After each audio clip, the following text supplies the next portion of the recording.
Cassie. Hi, Caitlin. This is Pacific Northwest Haunts and Homicides. It is. Or PNW, because I feel like you called me out on that last time. I called you out. I'm sorry. I didn't make you. I mean to make you feel insecure. No, it's fine. It's fine.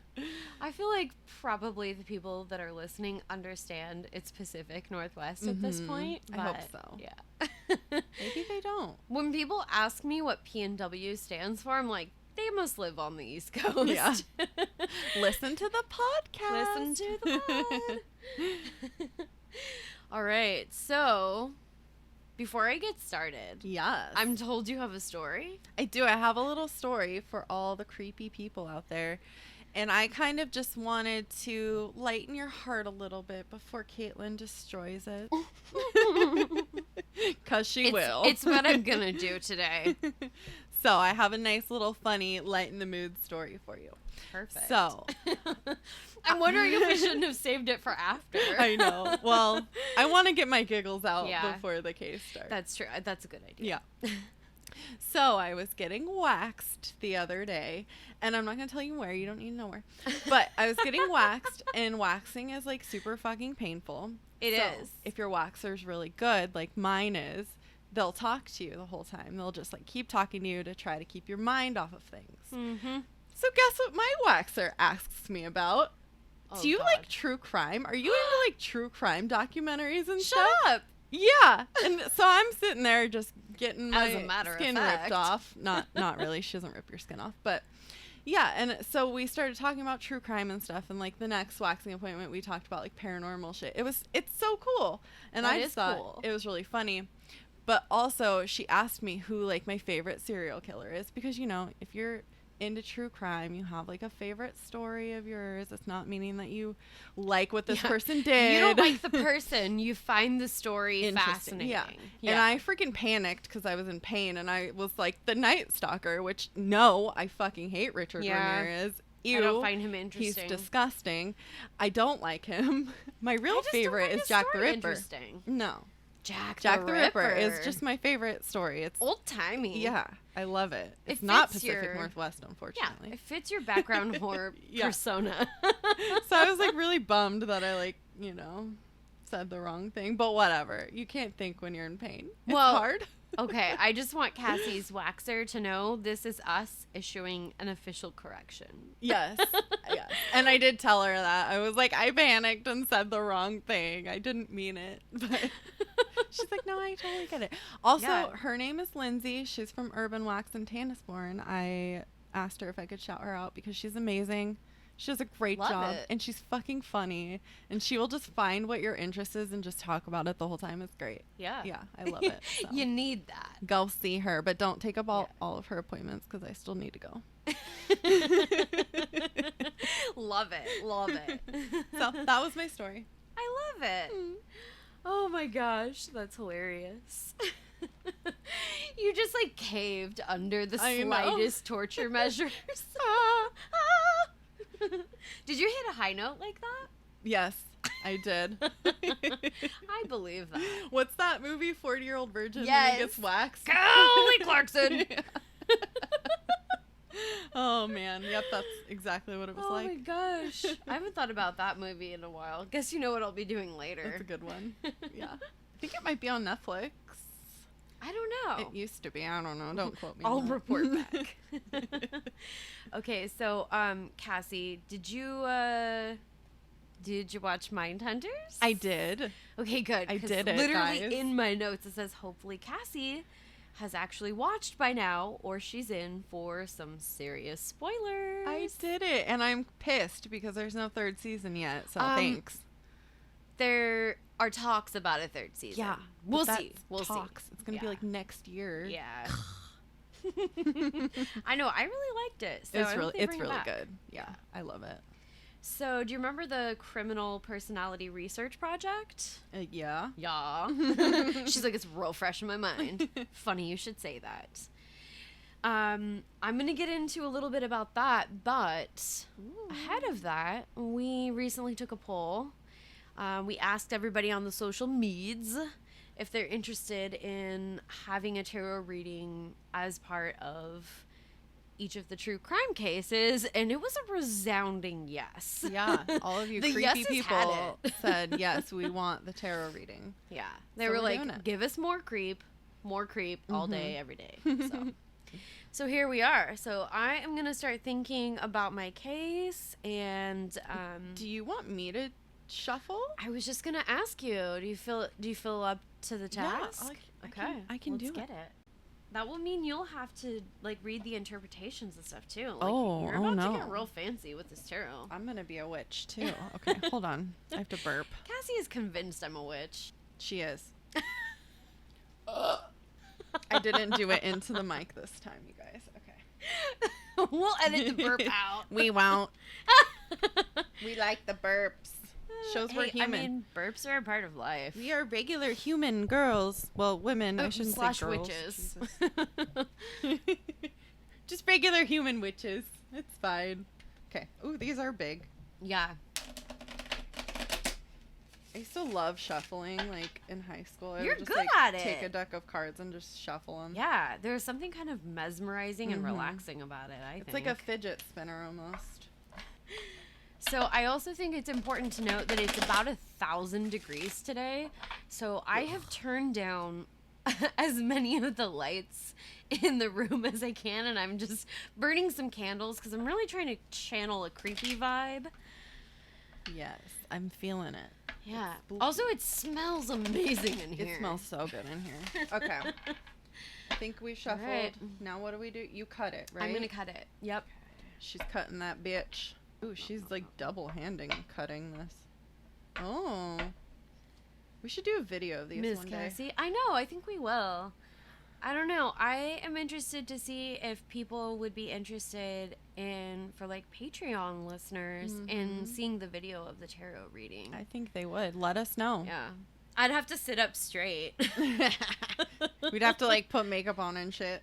Yeah, which I didn't do today because it's going to be 1,001 degrees. So We don't have to show our faces. We could just show our hands in just the get cards. one of those table, Yeah. like when have you ever seen that where they play like the poker tournaments on like rando channels on cable? Yeah. We need one of those. We can do it. All right. So now what do I do? I shuffle again? Yeah, shuffle you cut? again. Okay. Yep, and then I haven't done this before, you guys. Yeah, she's learning. She's learning a thing. She's doing the thing. And I'm gonna cut it, and then I'm gonna draw from that because Okay. I feel like She's cutting it again. She's doing what she feels like is right. I don't know if it's right. We'll see. It's correct. Okay, so I'm gonna flip it because this little book I'm like kind of familiar with, and I'll let you read it to me. Have we gotten that one before? It's the Page of Swords. I feel like we have, and thought- I don't. That feels odd to me. That sounds familiar. Okay. This card symbolizes a person adept in perceiving, discerning, or uncovering the unknown, or that which is less than obvious insight. She knows something. It's gonna make so much sense. I can't wait to explain how I feel like that ties in. my Okay, go ahead. gosh. Okay. Oh, should we get Oh, I have the chills. Yeah, I already turned it to. Oh wait, that's the. Sorry, I lied. God, get it together. Yeah, honestly, some people's kids. I'm still like, it's so crazy that we got this card twice. It is, but it just applies in different ways than. Yeah, you'll see. Weird. Okay. I'll explain her. Okay, the big book says a lie. Oh, that's the description of it, right? So the meaning in the big book says authority, overseeing, secret service, vigilance, spying, examination, and the qualities thereto belonging. What does that qualities thereto belonging mean? So I'm going to read the full description on this because the little book doesn't give the full like verbal description of the actual picture on the card. Okay. And I actually feel like this is sort of applicable. So Okay. a lithe, active figure holds a sword upright in both hands while in the act of swift walking. He is passing over rugged land, and about his way the clouds are collocated wildly. Yeah. He is alert and lithe, They really like this word, live. I'm Googling it because I don't fucking know what it means. Looking this way and that, as if an expected enemy might appear at any moment. Oh, shit balls. Yeah. Nope. You're going to see why. So lithe means thin, supple, and graceful. So like they're describing his body that way, which is correct. I'm going to like take a picture of this so we can post it. Yes. I think we should start posting pictures of the cards. I think we've shared some of the cards here and there, but I do think it would be fun to kind of include that for the episodes. So prior to the tarot reading, we said that this episode is going to talk a little bit about the Criminal Personality Research Project. It was designed to learn whatever the law enforcement could, basically, from dangerous and violent criminals. Anything and everything that could be of use to them in terms of like how to pursue these criminals, the psychology, all of that. So interesting. Yes.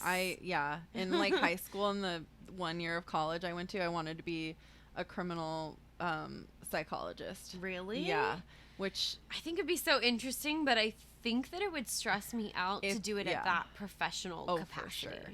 But it just was so interesting to me. So I didn't like, just because you have like a passion for something doesn't mean like you should go into the field. I feel like, because my brain works differently. It's not a school brain. I think that's a common thing where they tell you, you know, do what you love and like everything else will follow. But sometimes that should just be a hobby.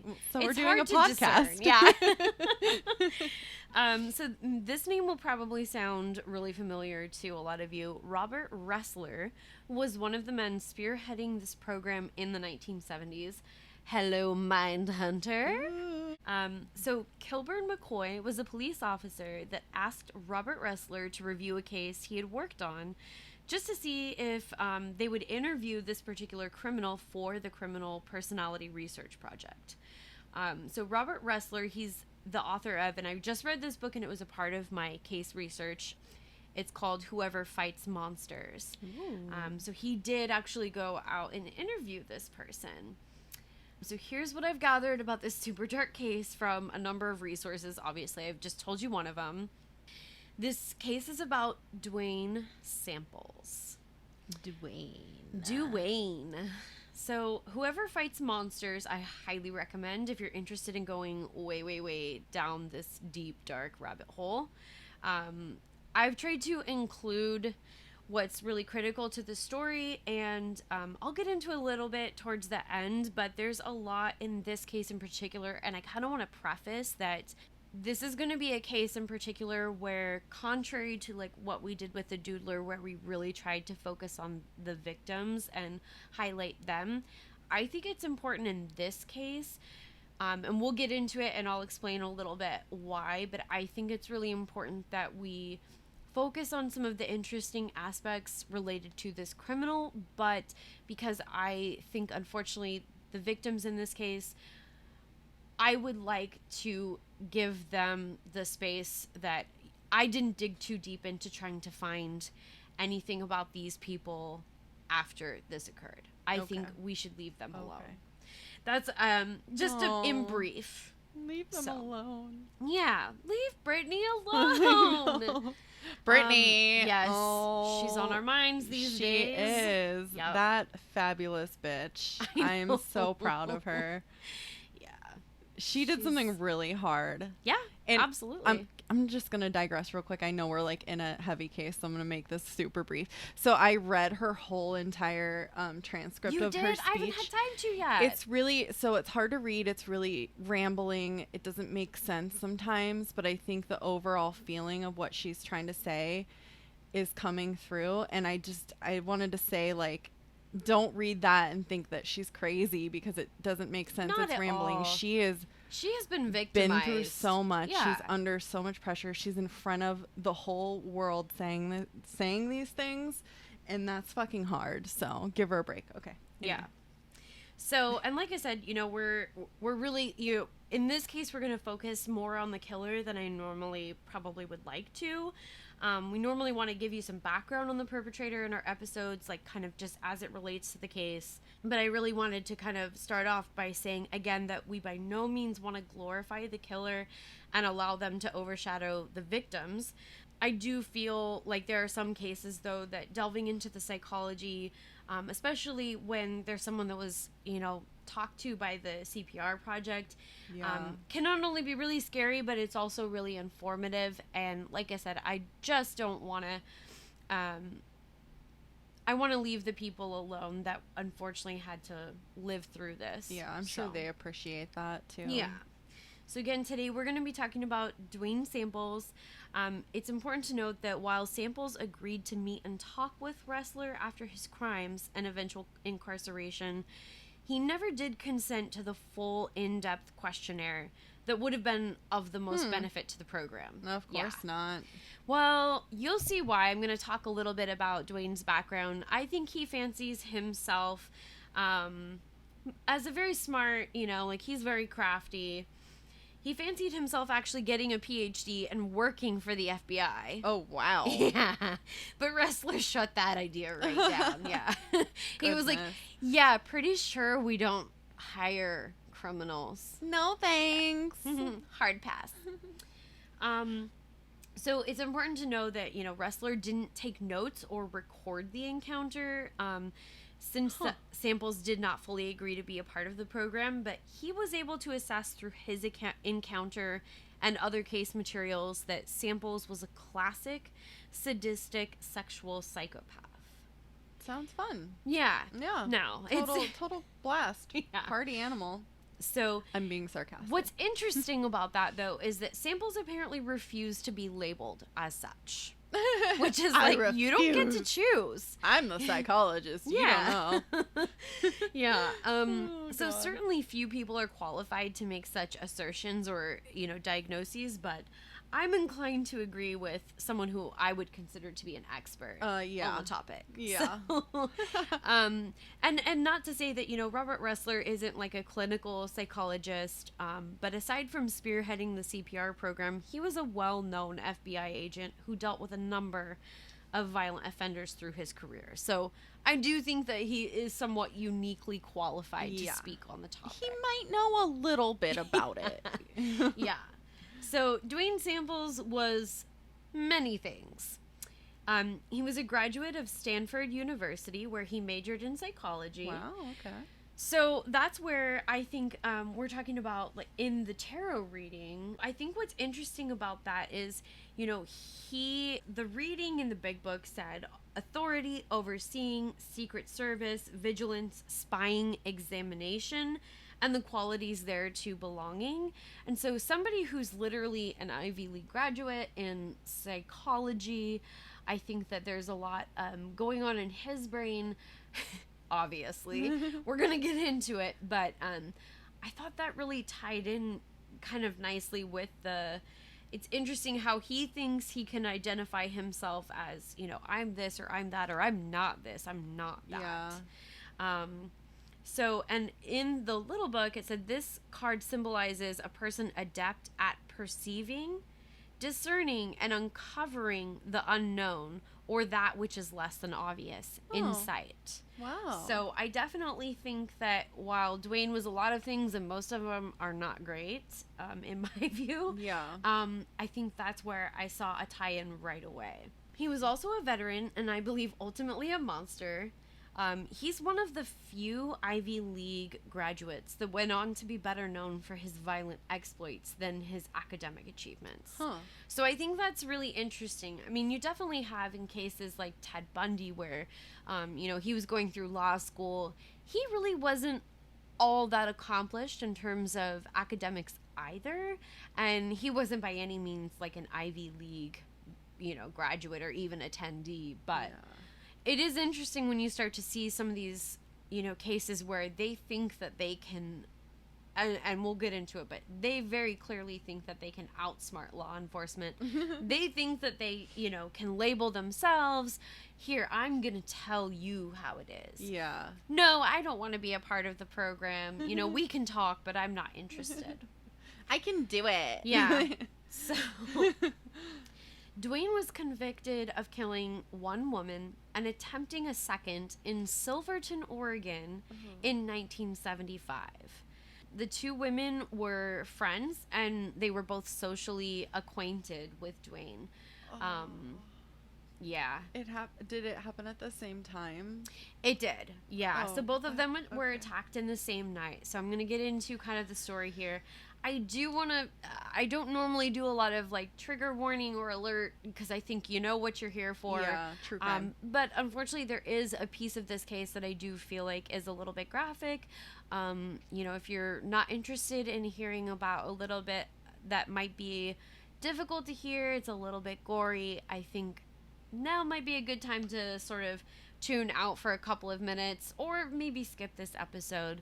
We never want you to feel uncomfortable. I just want to put that out there. Not with the true crime. We want you to feel uncomfortable with the paranormal, but not the true crime. Be spooked, be creeped out, but yeah, we don't want anybody to feel like upset after listening to this. So, one night, Fran Steffens had her friend Diane Ross over to the apartment that she shared with her young daughter. Fran was not interested in Duane romantically, but he had been over there with them hanging out earlier in the evening. Eventually, it just sounds like she got tired of his advances. She feigned sleep. Or she... Cue the over-exaggerated I gotta yawn. get up real early. Yeah. Or here's an idea. She just got full-blown fed up with his bullshit and needed some shut-eye to cope. Yeah. Get the fuck out of here, dude. Yeah. You're exhausting. Yeah. Here is where, it's sad because I wish, looking back, everything's hindsight 2020, but I wish that she had told him, I'm going to bed. This is my apartment. You should go ahead and head out. Yeah. Either way, though, she didn't send him away. Yeah. She went to bed with her child, and Diane continued chatting with him. But she soon was pretty tired of, his war stories as well.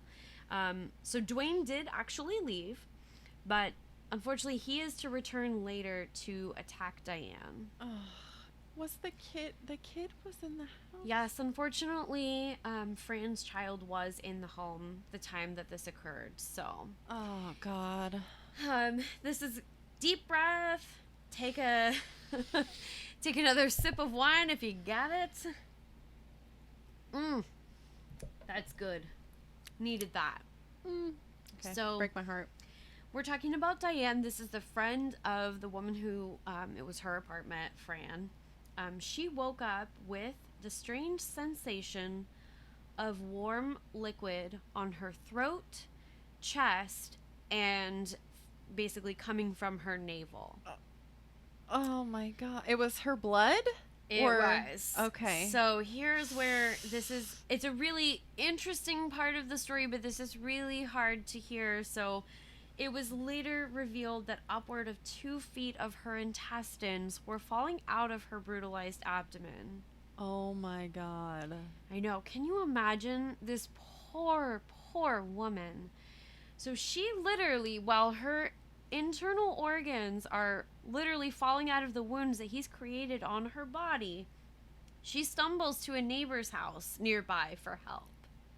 What the fuck? Yes, this is quite possibly the craziest part of like almost any case. That's like something on the I Survived show, you know? Yes, like exactly. Crazy shit like that. It is wild.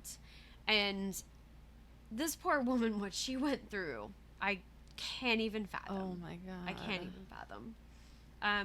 She fought the urge to fall asleep, and despite someone in the ambulance saying, "No need to hurry, she won't make it." That asshole. Yeah. Oh, I'm so mad.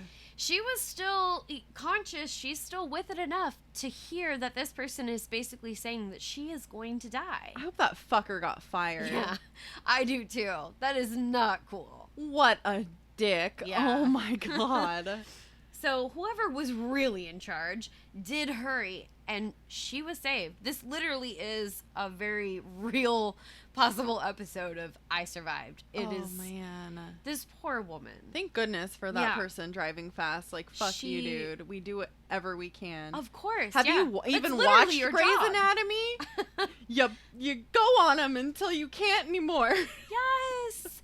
I know.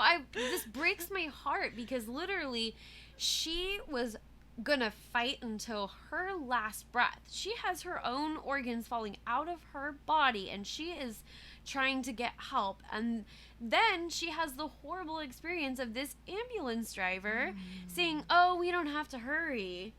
Jesus. Or, it may not, obviously it sounds like it may not have been the driver, but somebody that was there as a part of the rescue. So it seems like maybe that would be the end of the story, right? So we're all confused why he attacked Diane, but there's just a lot to unravel here. So that's going to be kind of the darkest part of the case in terms of the actual description of the attack and the violence as a piece of that. There is, I'm going to just warn you, unfortunately, there is kind of something sad related to the child that happens. No, I don't want to. Yeah. It's probably not as bad as you think it's going to be, but I just need to put it out there because there was a child present at the time of the attack. So, now, Diane was rushed to the hospital. Like I said, she is receiving life-saving care now, thank God. Meanwhile, her friend Fran was still being attacked in her apartment. Shit. Okay, so Diane stumbled away for help, but at some point during the life-saving effort, she probably was sedated so that she could have emergency surgery. By the time the police arrived at Fran's apartment, she was dead. No. So, unfortunately, the mother has passed. Thankfully, though, her daughter slept through the ordeal and survived. Oh, that's so great, though. Yeah. So it's really sad just because there is a child involved. I didn't want to scare you guys into thinking that that unfortunately the daughter would die too. But what a horrific experience for that little girl. And so, again, I just want to reflect on that, I don't want to find out where is Diane today? Where is Fran's daughter today? The daughter's not even named in most That's probably good. Yes. Yeah. And she was a minor at the time of this, obviously. She was a very young child. An incredibly traumatic experience for both of the people that survived this. And honestly, I think, again, we said at the top that I think we should leave them be. If they wanted to share their story, if they wanted to, all of these years later be talking about this still, they would have the platform, but I don't think they want to, and I'm certainly not gonna knock on their door. All. Yeah. No. Yeah. So, Duane surrendered peacefully when he was found by police, which is it's unusual in my mind, but I think we find that a lot of these guys, that's the case. It's almost like they're relieved. Yeah. This is where things start to kind of get really weird. So, there was a letter in his pocket to Fran dated Monday, December the 8th. He claimed in statements as in the letter that he wrote it so that she could be exonerated from killing him. What? Yeah. It's not going to make a lot of sense, but I promise I'm going to connect some dots for you. Okay, because I'm confused. This is where it gets really wild. And this is why he's a very interesting sample. Very interesting specimen. Calling him a human feels a little generous. So he wanted her to eviscerate and emasculate him. What? Or he would gut her and mutilate her and her child. So he claimed. That was the content of that letter that was found on his person when he was arrested. What a fucking weirdo. It's truly bizarre. I'm going to explain a little bit about kind of sort of his psychological background and some of where we think maybe that stems from. I I can't quite wrap my head around this one. Who does that? Like, hey, you have to kill me or I'm gonna kill you. Right. Yeah. Seems a little bit, Okay. seems a little off kilter. Right. But, being murdered by a beautiful woman was apparently always his fantasy. What the fuck? He couldn't wait to see a blade cut murderously into his own skin. It just, it's truly, it's very dark, and, you know, to anybody that, you know, has unusual fantasies, definitely, like, in any way that, you know, we would never want to kink shame, I guess is what I'm getting at. I'm having a hard time forming words. This is like a little more than just like a sexual fantasy. No, this is, I think this is, we're seeing some unhealthy, we're seeing this manifest in ways that are not okay. And I'm sure there's a way, like, if that's your fantasy, to act it out, maybe, but role play, but not actually go through with it. Right. Because murder is not an acceptable way to act out any sort of fantasy that you might ever have. No. Yeah. Murder not good. Right. Exactly.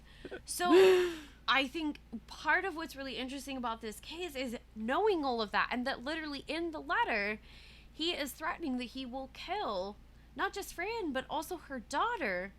Why did he not kill the child? Why did she sleep through the attack? It's truly bizarre. And thank God. Yeah. You know? Maybe he was just using that as, like, more leverage to get her to do it, but didn't actually want to kill Honestly, the child. It just seems like a red herring to me. It just doesn't make any sense. Yeah. So, obviously he did act on at least part of the fantasy that was detailed there. Yeah. You know? A psych eval showed that Duane was oriented. He knew who he was, as well as right from wrong, and also knew well enough to ask for a lawyer. Huh. Yeah. Interesting. So I think we're going to explore it a little bit, but, you know, when you are, you know who you are, you're oriented, you know that what you're doing is wrong. So he wasn't, like, totally... You're asking for a lawyer. Yeah. Insanity defense is a little bit hard to You're obviously not batshit enough. Right. So basically I remember kind of getting to this point in my research and being like, so how did all of this go down? What I don't get it. What investigators pieced together is this. Duane obtained a fish filleting knife after he left the apartment, after Diane basically let him let him leave graciously. He then returned and attacked the women. Now, his deliberate action showed that his mind was working rationally, or at least that's what had been argued, or has been argued, since his arrest in 1975. There's some other crazy aspects of this case, and we're going to get into it now kind of in this second. More crazy? There's more crazy. It is. Yeah, there's some really... What the fuck else could there be? You have no idea. Oh, no. Okay. So, in light of the pretty damning evidence, obviously, Duane has a couple of options. So, he can plead not guilty and go to trial. Now, of course, Diane would testify against him. Seems like that would be pretty open and shut. Yeah. So, or he could plead not guilty by reason of insanity and kind of hope for the best. Not a good plan for him. Yeah, not a good plan for him, unfortunately, because, you know, his psych eval showed that that just wasn't really the case. From a legal standpoint, at least. His legal counsel briefly did consider the insanity defense, though. There were some journals detailing the long history of his murderous fantasy that would have likely been used by the defense team. I'm not going to get into a ton of what the contents of that were. It's interesting, but I'm not going to dwell in that. Of his space. Journals? Yes, of his journals. So, I mean, man, that would be a crazy read. Yeah. So, I mean, the journals could have been used, but as far as, like, to what level of efficacy is definitely a matter of some debate. So the famous FBI profiler Ressler said of the note that he had written to Fran that it was an example of a semi-trained, and I'm quoting here, a semi-trained psychologist working hard to create an alibi. Huh. So it was just a little too well composed and thought out for you know, his assessment. I'm Team Ressler, and I just don't buy the insanity defense here, honestly. Clearly not. Yeah. I mean, he's insane, but not like... Yes, he is what most people would categorize as like, that is crazy, that's wild, but he was definitely in control of... Exactly. I'm curious... He's responsible for his actions. Yeah. I'm curious why he thought that would work. Like, you literally killed some... Oh, are you going to explain it? He's a psychology graduate, but not, you know, he's not a law graduate or student like Ted. So I just don't get why you think that would work. You still killed somebody. Right. Yeah. I don't know. It doesn't work. It doesn't hold up, as it turns out. So he ended up pleading guilty, and basically at that point, you know, the media lost interest after his sentencing.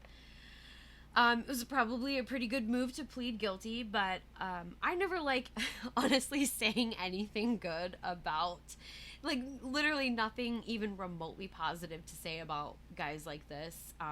Even if it's just giving them credit for an admission of guilt. I'm like, yeah, you are guilty, so, like, you don't get a kudos for that. Yeah. He began serving his time. The little bit that we do know about Fran's daughter is that she was raised by other family. Life seemingly moved on, basically forgetting about this tragedy. You know, I've been to Silverton. I've spent a little bit of time there related to, like, a previous job that I had. And it's a super small town. It's adorable. But, you know, for a lot of these people, kind of life went on. Here's where we're going to kind of revisit some things that we feel like we're giving you a little bit more background on Duane on the back end here. Okay. So, I have a quick question before I'm raising my hand. I don't know why. I love it. Hello, Miss Shearer. I have a question. So, since he pleaded guilty, did Diane, she didn't have to testify, right? She did not have to testify. Unfortunately, there's a series of events that we're going to talk about here where she is, So she, unfortunately, no, it's a great question because she wouldn't have been in a position where she's going to have to testify about the events of that night.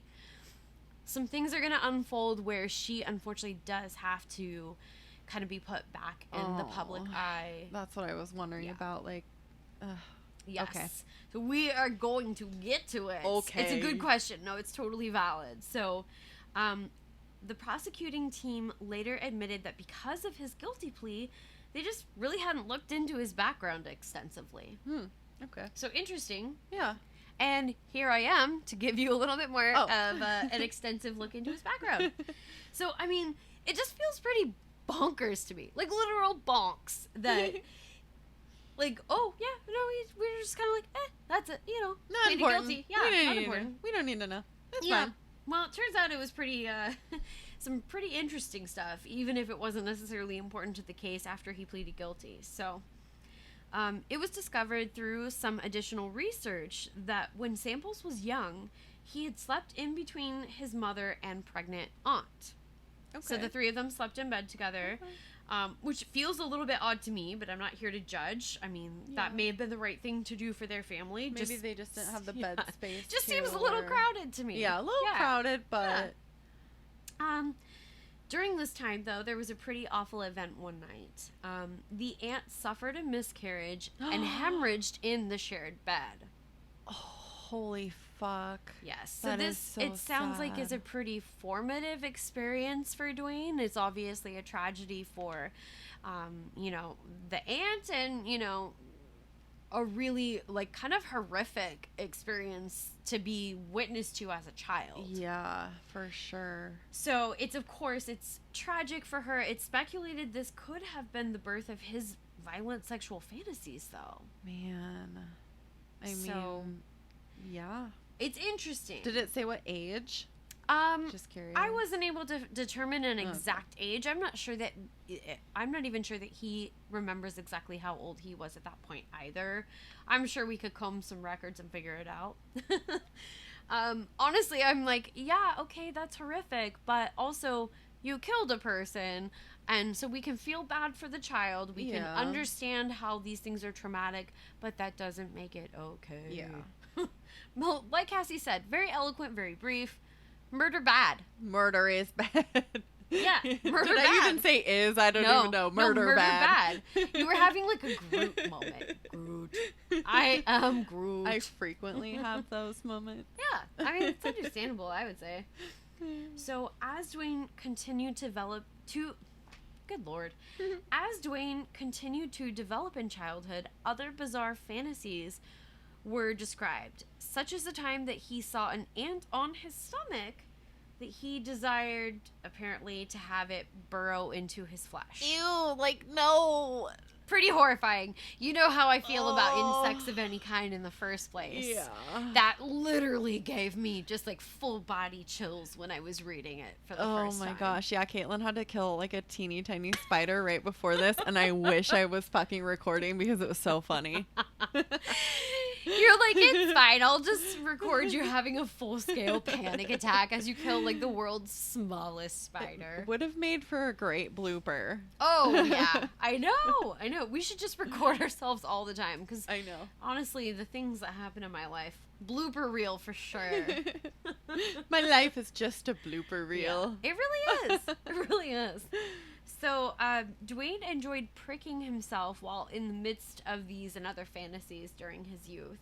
Pricking himself? Yeah. So, Okay. like, I don't know if that was either, like, maybe with, like, safety pins or, like, sewing needles. Probably whatever he could get his hands on, to be honest. Do you remember doing, I don't know if that was like a thing, but in like middle school you would like put a like safety pin through like the top layer of your skin? Yep. That like it didn't hurt, but like that wasn't a thing for me. I'm Kids very did that. averse to sharp No, objects. I didn't do it. It was the weird kids. It was not me. All of the weird kids are listening to us now, Cassie. Oh yeah, sorry guys. Oh god. No, I definitely remember that. I don't know why that was a thing. I don't either. Kids are fucking weird. Yeah. Anyway, pretty he weird. pricked himself. Yeah. So I mean, it just seems like that could be sort of like a form of escalation, even if it's not rising to the surface just yet. It's behavior that's obviously troubling. Yeah. So, I mean, self-harm at any age, any manner is definitely it's a reason to be concerned. It's something that like maybe we keep an eye on. Yeah. Yeah. So at age 13, he accidentally shot himself playing Russian roulette. Wow. With a real gun. Yeah. So, I mean, but honestly, I have to wonder if that was actually an accident in light of how dark and fatalistic his fantasies were. You know, like... But if he was playing with a Yeah, bullet I in mean, there, Russian roulette, that is kind of like... That can be an end result of the game. So, you know, definitely very dark fantasies. That leads me to wonder whether that was really an accident, like I said. Ultimately, his fantasy was to have an Amazon woman spear him during a sexual encounter. That was a fantasy that developed in, like, kind of his early teenage years. An Amazon woman. Yeah, to so spear him with an a interesting spear. part of the story, though, is that apparently Fran was a larger woman of above average height. Huh. So she just fit the type. So this poor woman, you know, she just happened to fit this fantasy that he had cooked up. And, you know, later his fantasy would develop, and it would eventually include murdering the woman, which he detailed in a letter to an ex-lover well before the tragic murder of Fran Steffens. Jesus. So why would you, like, why? as the ex-girlfriend receiving that letter, I personally, and this is not to blame this person, she is not responsible for his action, she is not, you know, she's not responsible for any of this, but as the ex-girlfriend receiving this letter, I would definitely be like, hey, so I'm just here at the police station. I just kind of wanted to show you guys this. Just got a quick read on this. You know, maybe you guys can keep some tabs on him. Keep an eye out, you know? Oh my gosh. Yeah. How crazy do you have to be to write, like, your I ex just- a fucking letter like that? Yeah. So it my gets God. crazier. I promise. When is it gonna end? You know, it's not a very satisfying end this week. I'm just gonna say, sorry guys. In the letter, he described torturing and killing his ex as well as her new fling at the time. Jeez. So he ultimately wanted to partake in sex with the two of them in the midst of this so that all manner of bodily fluids would mix together. Ew. I thought you said insects at first. And I was like, why is he... What? Insects? What does he want to do with the insects? Stop with the ants already. Partake in sex. Okay. The act of sex. Ew. Yeah.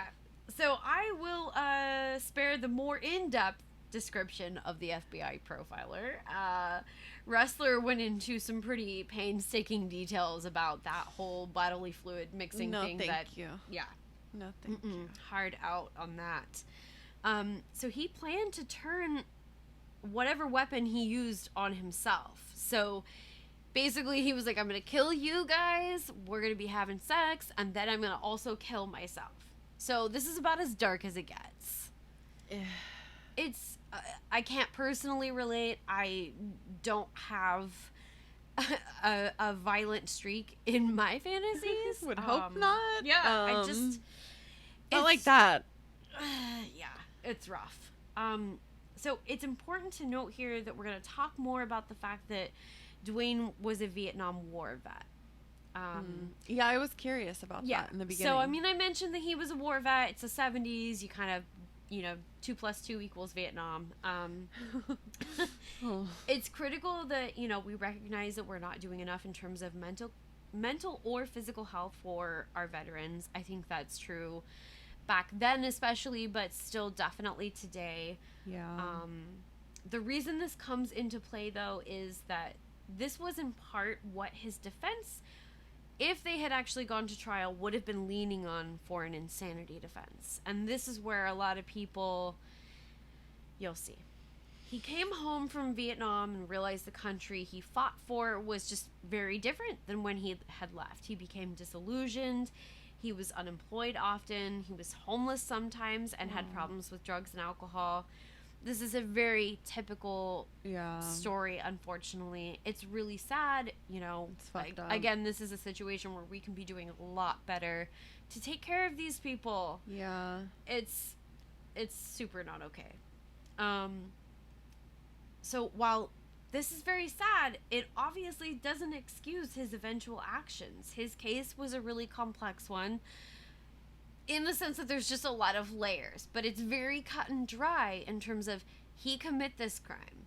He did not ever dispute that fact. There are witnesses. I mean, there's no doubt in that regard. It's just always like, it's just interesting layers. to know why, why someone does what they do. Exactly. So, because he was a white, educated male, and perhaps most importantly, a veteran in the 1970s, the governor of Oregon at the time saw fit to try to offer him another chance. What? Yeah, this is really not going to make you happy. Bro, this is murder. This is where I literally was saying, Fran, unfortunately, she passed. Diane did not have to go through the horrible, excruciating, just pain of what a trial would do to somebody having been through what she had. But unfortunately, she was kind of forced because of these circumstances to revisit this. Who is this fucking governor? I almost don't want to name. I want to know now. That's Governor horseshit. Atia, but he's obviously no longer the governor. So I mean, you can probably write him a letter still, but what the fuck, dude? Yeah. So obviously, we talked about at the top, this crime occurred in 1975. In 1979, so this is a very short time after, the crime occurred, after he had been incarcerated. In 1979, a request for executive clemency was reviewed and granted, commuting his sentence to just 20 years. I'm like... I know, I'm going to give you a second. Pause. I don't...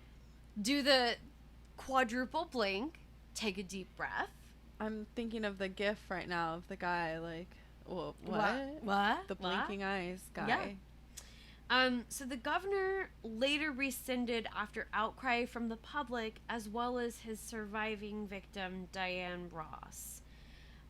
So... Yeah, he almost killed someone and you're gonna let him out Right.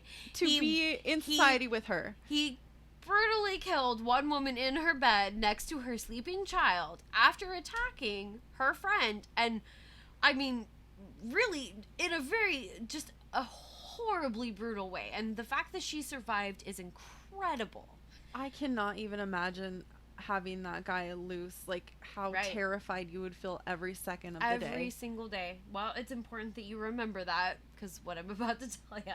So, I would have liked to have talked more about Diane Ross, but it seems like she has tried to live as quiet a life as possible, following the unimaginable atrocity that she once faced. So I also want to respect that. What she did state publicly at the time was that she would fear for her life if Samples was ever released. No shit. And I just feel so thankful that even though he had been considering, the governor had been considering that, he was a veteran and here's this college-educated man, I feel like he should have another chance at life. 'Cause he's white. Right. Thank goodness, though, that her voice as a victim was heard because... obviously, he is still serving life. It was going to be rescinded, Jesus. And that would mean he'd be walking the streets right now. That is not the case. Good. I would have peed myself if you would have said he was out. Yeah. No. So, that is our case, Duane Samples. Man, it is a doozy. I am so glad that they did not go through with that. I know. I honestly could not believe for 1 second that a governor would entertain releasing somebody who literally horribly attacked this one woman and then went into the owner, or I should say, the person who lives in this apartment. He goes into her bedroom, kills her next to her sleeping child. That is not a person that we are ever going to release. No. They will never be rehabilitated. Right. No. So, ugh. My stomach is like in knots thinking about her. Like, I know. What she must have been feeling. So, like I said, and I think I've touched on it throughout. This is why I really didn't want to try looking for anything more about Diane Ross. Should she still be with us, I think she deserves to just live a normal life. And poor Fran's daughter, the same. They deserve to just be able to find some peace and, try to live as normal a life as possible. I really hope that, Fran's daughter really did sleep through everything and wasn't, a silent victim and witness to what happened to her mother and Diane. Yeah, it's bad. It would be bad enough knowing what happened than actually like hearing something or seeing something. And that, even for a child, there's nothing that she could have done but the survivor's guilt. And I just, what, I'm hopeful that both of them just, like I said, just have some peace. And I hope that Duane will not rest in peace. I hope he will have fitful nights. I hope that all of his food is either undercooked or overcooked. I hope he runs out of toilet paper while he's on the shitter every single day. Yeah. I really want the worst for him. So all the bad things. That's our case. We are so excited. We are recording one true crime and one haunting today. Yes, we are. And Cassie is going to pay me back in kind for what I've done to her little creepy heart just now. Oh, I'm going to get her. I'm going to get you all. You just wait. Tune in next week. Tune in. Who says that anymore? You don't tune anything. Yeah, nothing's tuning in. Tuning in Tokyo. I don't know what that means. Oh, it's a boob joke. A boob joke? Yeah, I know. It's unlike me because normally it's dick jokes, but... Is it with the nipples? Uh-huh. Oh, okay, I get it. I'm doing the motion right now. All right. Should we say our thing? I think we should say our thing. Okay. Have a creepy-ass day. So for all of you that are listening, if you have any true crime or paranormal stories that you want us to share, maybe with the whole Pacific Northwest. Yes, we would love to read them on the pod. Yeah. We will read them out loud. Email us at pnwhauntsandhomicides@gmail.com. It's all spelled out, no special characters. Super duper easy peasy. Also, if you would like to follow us on Facebook or Instagram, it is at PNW Haunts and Homicides, the same thing as the email. It's all spelled out, no special characters or anything. Bitchin'.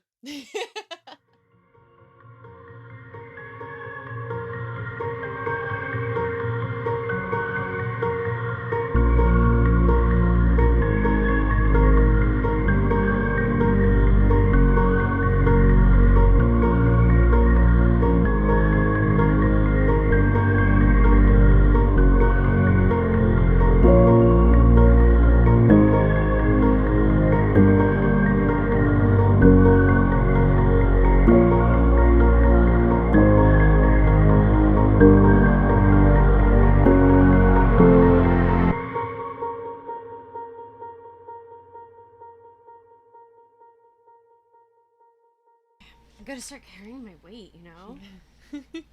All that weight. All that weight! Oh, she thick. We've talked about it. It's a thing. Okay. Oh, that was a good shot. Oh, bitch. Serpent cards. Ugh. Okay. Are we ready? I'm ready. Okay.